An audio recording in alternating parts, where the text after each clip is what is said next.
अस्सलामु अलैकुम वरहमतुल्लाहि वबरकातुह। क्या आपकी भी दुआ कबूल नहीं होती है? आप दिन रात दुआ मांगते हो, या अल्लाह मेरी इनकम डबल हो जाए, या अल्लाह मेरा कारोबार अच्छा चलने लगे, या अल्लाह मैं जिसको पसंद करता हूँ उससे मेरी शादी हो जाए, या अल्लाह मैं एग्ज़ाम में पास हो जाऊँ, या अल्लाह मेरे घर में बरकत हो जाए। अक्सर हमारी बहनें दुआएं करती रहती हैं अपने रिश्ते के बारे में कि मेरे अच्छे रिश्ते नहीं आते हैं, या अल्लाह मेरा अच्छा रिश्ता आ जाए। हम लोगों को क्या लगता है कि हमारी दुआएं कबूल ही नहीं होती हैं, हम बहुत परेशान रहते हैं। तो घबराने की बिल्कुल भी ज़रूरत नहीं है। आज मैं आपको डिटेल में बताऊंगा जो नेगेटिव बातें आपके माइंड में भरी हुई हैं, इंशाअल्लाह वो मैं इस वीडियो के ज़रिए से सब दूर कर दूंगा। हम लोगों को क्या लगता है कि हमारी दुआएं कबूल ही नहीं होती, लेकिन नबी सल्लल्लाहु अलैहि वसल्लम ने क्या फरमाया? नबी सल्लल्लाहु अलैहि वसल्लम ने फरमाया, इंसान अपनी पूरी ज़िंदगी दुआएं करता रहता है, अल्लाह उसकी दुआ कबूल करता रहता है, लेकिन बज़ाहिर में उस इंसान को ये लगता है कि मेरी दुआएं कबूल ही नहीं होती। पता नहीं अल्लाह रब्बुल इज़्ज़त हमसे नाराज़ हो गया है क्या? लेकिन अल्लाह रब्बुल इज़्ज़त अपने वक्त पर, अपने तरीक़े पर उस इंसान की दुआ कबूल करता है।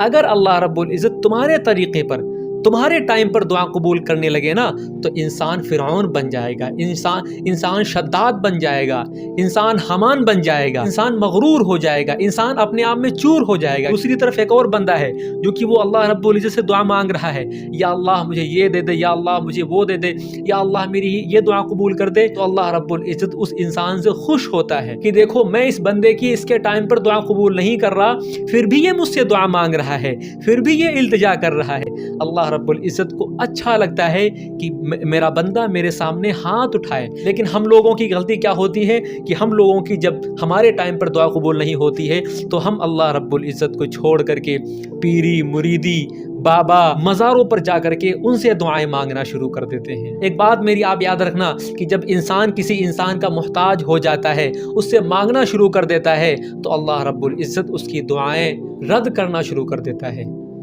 तब अल्लाह रब्बुल इज़्ज़त कहता है ठीक है मांगो, तुम जिससे मांग रहे हो देखिए तुमको वो दे देंगे। मिसाल के तौर पर आपके अब्बू जिंदा हैं, आपके अब्बू सही सलामत है माशाल्लाह, लेकिन आप अपने अब्बू को छोड़ करके आप दुनिया वालों से मांगना शुरू कर दिए, आप रिश्तेदारों से मांगना शुरू कर दिए, मुझे इतने पैसे दे दो, मुझे ये दे दो, मुझे वो दे दो। फिर जब आखिर में जब आपके अब्बू को पता चलेगा मेरा बेटा रिश्तेदारों से पैसा मांग रहा है, तो आपके अब्बू अगर ख़ानदानी होंगे, अगर आपके अब्बू के अंदर गैरत होगी, तो आपके अब्बू आपके ऊपर गुस्सा होंगे, डांटेंगे आपको, आपसे ये कहेंगे बेटा तेरा बाप अभी जिंदा है, तुझे अगर किसी चीज की जरूरत है तो मुझसे मांग। अल्लाह रब्बुल इज़्ज़त तो 70 माओं से ज्यादा अपने बंदे से मोहब्बत करता है। तो मेरे भाई अगर आपकी दुआ कबूल नहीं होती है तो आप मायूस ना हो, इंशाअल्लाह आपकी एक दिन जरूर दुआ कबूल होगी। अगर मैं आपको अपने बारे में बताऊं कि मेरी दुआ कबूल होती है कि नहीं, तो आपको एक बात मैं बता दूं कि मैंने बचपन में कुछ ऐसी 2-4 दुआएं मांगी थी, अल्लाह रब्बुल इज़्ज़त ने उन दुआओं को कबूल कर लिया। सबसे पहली दुआ क्या थी?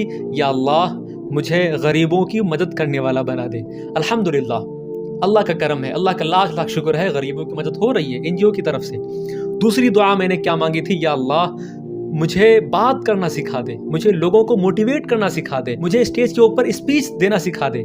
देखो मैं बात कर रहा हूँ, अल्हम्दुलिल्लाह मैं बात कर रहा हूँ, अल्लाह का लाख लाख शुक्र है, ये अल्लाह की देन है। तीसरी दुआ मैंने क्या मांगी थी? वो ये कि अल्लाह रब्बुल इज़्ज़त मुझे इतना पैसा दे दे, इतना माल दे दे कि मैं उस माल से, उस पैसे से गरीबों की मदद करूं, गरीबों का सहारा बनूं, गरीबों का हाथ पकड़ूं। अल्हम्दुलिल्लाह अल्लाह रब्बुल इज़्ज़त ने मेरी इन सारी की सारी दुआओं को कबूल कर लिया।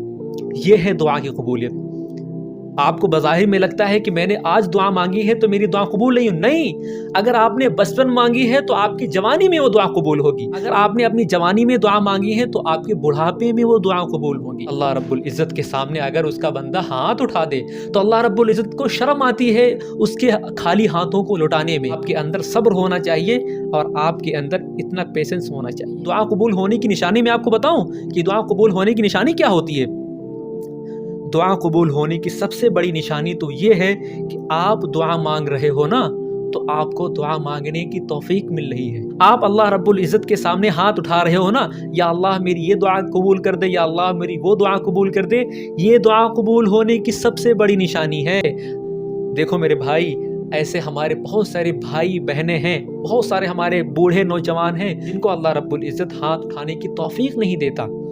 اگر آپ کو توفیق دیتا ہے تو آپ یہ سمجھ لو کہ آپ کی دعا قبول ہو چکی ہے۔ اس میری کلپ کو، اس ویڈیو کو لوگوں تک شیئر کریں تاکہ لوگوں کو پتہ چلے کہ دعا قبول ہونے کی نشانی کیا ہوتی ہے۔ السلام علیکم ورحمۃ اللہ وبرکاتہ۔